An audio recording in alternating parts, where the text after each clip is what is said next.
Picture this, January 2023 Japan का एक fisherman अपनी बोट लेकर के फिशिंग पर गया। सब कुछ यूजुअल था जब तक उसने अपना नेट समुद्र में नहीं डाला। जैसे ही उसने नेट वापस खींचना शुरू किया, एक अजीब सी लंबी मछली दिखाई दी। मतलब नॉर्मल से काफी ज्यादा लंबी, पूरी 6 मीटर तक, और इसका टेक्सचर एकदम चिपचिपा, सफेद और रबर जैसा। ये कोई आम मछली नहीं थी, ये थी डीप सी ऑरफिश।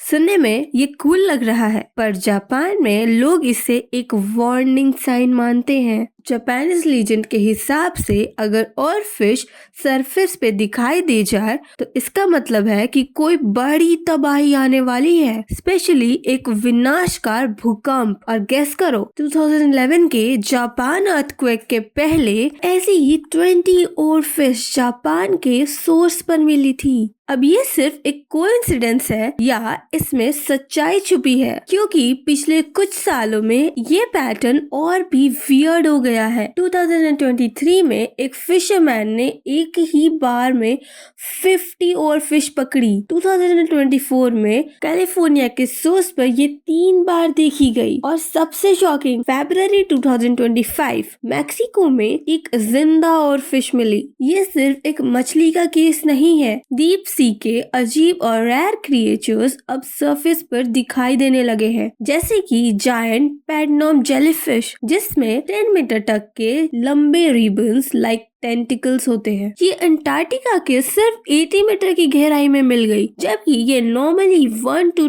2 किलोमीटर नीचे होती है। और शॉकिंग डिस्कवरीज, जैसे रशिया का एक फिशरमैन एक अजीब जीव पकड़ता है जो लिटरली किसी एलियन जैसा दिखता है। ये थी स्मूथ लंप फिश, जो बिल्कुल एक फ्लोटिंग दिमाग जैसी दिखती है। स्पेन के समुद्र से भी एक डरावनी मछली मिली, ब्लैक सी डेविल एंगुलर फिश, जो नाम से ही हॉरर मूवी की विलन लग रही है। ये सारी फिशेस समुद्र के गहरे हिस्से में पाई जाती थी, लेकिन अब ये सरफेस पर दिखने लगी हैं। तो सवाल ये है कि ये सब क्यों हो रहा है? दोस्तों, हमारी दुनिया का 71% हिस्सा समुद्र है, लेकिन शॉकिंगली हमें सिर्फ 5% ओशियन को एक्सप्लोर किया है। मतलब जितना हमने अपने ओशन के बारे में जाना है, उससे ज्यादा और अच्छे से तो हमें मार्स के बारे में पता है। मून पर जहां 12 एस्ट्रोनॉट्स जा चुके हैं, वहीं सिर्फ 3 लोग, और वो भी सिर्फ 3 घंटे के लिए, दुनिया के सबसे गहरे समुद्र पॉइंट यानी कि चैलेंजर डीप तक गए हैं। अभी जो आप देख रहे हैं वो समुद्र की एक छोटी सी लेयर है, जिसे सनलाइट जोन कहते हैं। ये वही गहराई है जहाँ तक सूरज की रोशनी पहुँच सकती है। यही आपको सुंदर और कलरफुल वाइल्ड लाइफ मिलेगी। वेल्स, डॉल्फिन्स, शार्क्स और टर्टल्स सब यही होते हैं। पर जैसे जैसे आप नीचे जाते हैं, दुनिया बदल जाती है, अंधेरा बढ़ते जाता है। 100 मीटर्स के बाद 1% रोशनी बचती है और 1000 मीटर के बाद पूरा अंधेरा। इसके नीचे ट्वाइलाइट जोन शुरू होता है, जहाँ अजीब क्रिएचर्स रहते हैं, जैसे स्ट्रॉबेरी स्क्विड। ये वैसे तो रेड कलर का होता है, पर ट्वाइलाइट जोन में ये बिल्कुल ब्लैक दिखता है, क्योंकि रेड कलर वहाँ तक पहुँच ही नहीं सकता। लेकिन अब सवाल ये है, जो क्रिएचर्स हजारों सालों तक सिर्फ इन्हीं गहराई में रहते हैं, वो अचानक सरफेस पे क्यों आ रहे हैं? क्या ओशियन टेम्परेचर बदल रहा है? क्या ये क्लाइमेट चेंज का असर है, या फिर समुद्र के अंदर कोई और बड़ी घटना हो रही है जो हमें दिख ही नहीं रही? ये मिस्ट्री जितनी गहरी है उतनी ही स्कैरी भी। चलिए इस वीडियो में जानने की कोशिश करते हैं कि आखिर समुद्र के अंदर हो क्या रहा है। सोच के देखो, आप समुद्र के बीच खड़े हो, लेकिन नीचे एक ऐसी दुनिया है जो आपने कभी सोची ही नहीं। जैसे आप ट्वाइलाइट जोन के और नीचे जाएंगे, आपको मिलेगा एक अजीब प्राणी, ब्लडी बेली कॉम्बो जेली। नाम ही काफी है। ये जेलीफिश एकदम फ्लोरेसेंट लाल चमकता है, लेकिन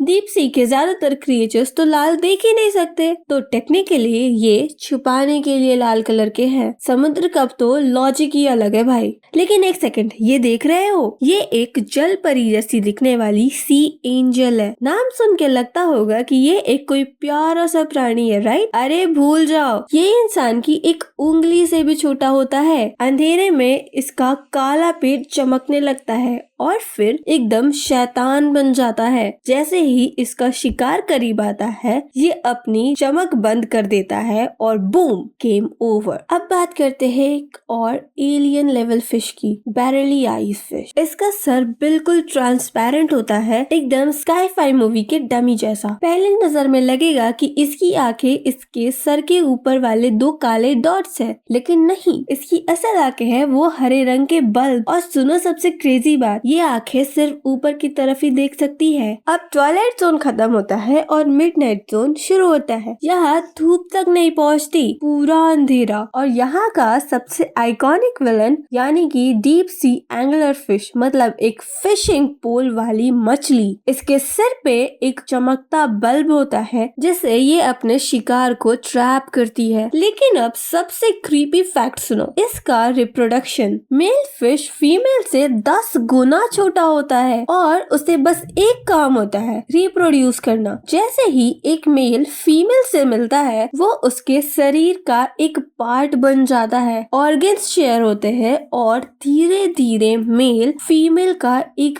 अंग बन जाता है। एक फीमेल के साथ 6 to 8 मेल्स जुड़े हो सकते हैं। मतलब समुद्र का डेटिंग सीन एकदम नेक्स्ट लेवल है। और फिर आता है समुद्र का सबसे अनएक्सप्लोर्ड जोन, अबेसिलल जोन। ये 6000 मीटर तक जाता है और यहाँ दुनिया के सबसे अजीब प्राणी मिलते हैं। टाइटैनिक का व्रैक भी इसी जोन में पड़ा है, 3800 मीटर्स की गहराई में। और यहाँ मिलेगा एक cutest deep creature, Dumbo octopus. नाम सुन के फील आया होगा, हाँ भाई ये डिज्नी वाले डम्बो एलिफेंट जैसा दिखता है, बस एक फ्लाइंग एलिफेंट की जगह ये एक स्विमिंग ऑक्टोपस है। लेकिन समुद्र यही खत्म नहीं होता। सबसे गहरा जोन है हेडल जोन, 6000 मीटर से 1100 मीटर्स तक। ये समुद्र का सबसे बड़ा मिस्ट्री जोन है। पर एक और मिस्ट्री है जो और भी धमाकेदार है। साइंटिस्ट ने ये देखा है कि हर रात बिलियंस ऑफ क्रिएचर्स ऊपर जाते हैं और फिर सुबह वापस नीचे चले जाते हैं। ये दुनिया का सबसे बड़ा माइग्रेशन है। और सबसे शॉकिंग वाली बात ये है कि ये सदियों से हो रहा है बिना इंसानों के पता चले। सोचो, बिलियंस ऑफ एनिमल्स जो इंसानों के टोटल वेट से 25x ज्यादा हैवी है, हर रात सरफेस तक जाते हैं और फिर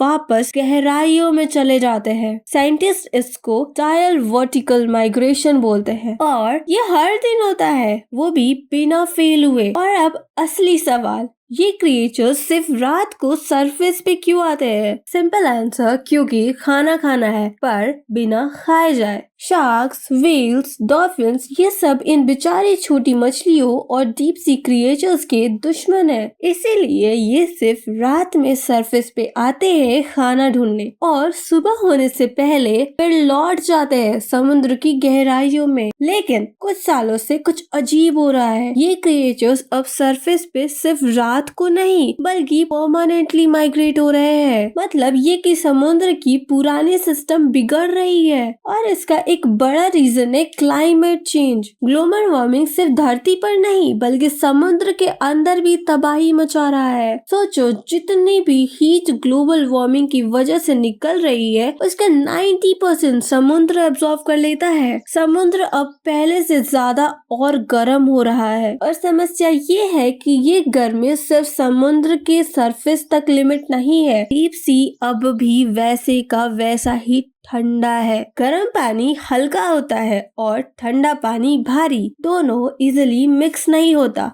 मतलब ये कि सरफेस वाले पानी का ऑक्सीजन नीचे वाले ठंडे पानी तक नहीं पहुंच रहा और डीप सी क्रिएचर्स वो ऑक्सीजन के बिना जी नहीं सकते। बस इसी ऑक्सीजन की कमी की वजह से ये क्रिएचर्स अपने सेफ डीप सी एनवायरनमेंट को छोड़कर सरफेस तक आ रहे हैं। लेकिन ये उनके लिए और भी बड़ा खतरा है। दिन के समय ये इजिली शार्क्स और व्हेल का शिकार बन सकते हैं। और सबसे डरावनी बात, साइंटिस्ट का कहना है कि अगर ये ट्रेंड चलता रहा ना तो कई स्पीसीज हमेशा के लिए एक्सटिंक्ट हो सकती है और आयरनी ये है कि कुछ स्पीशीज तो ऐसी है जिन्हें अभी तक इंसानों ने देखा भी नहीं है। क्या ये वीडियो एक आई ओपनर था? कमेंट में बताओ। और अगर तुम चाहते हो कि ये आवाज और लोगों तक पहुंचे तो वीडियो को शेयर करो और नेचर की रिस्पेक्ट करो। मिलते हैं अगली बार एक और नई मिस्ट्री के साथ।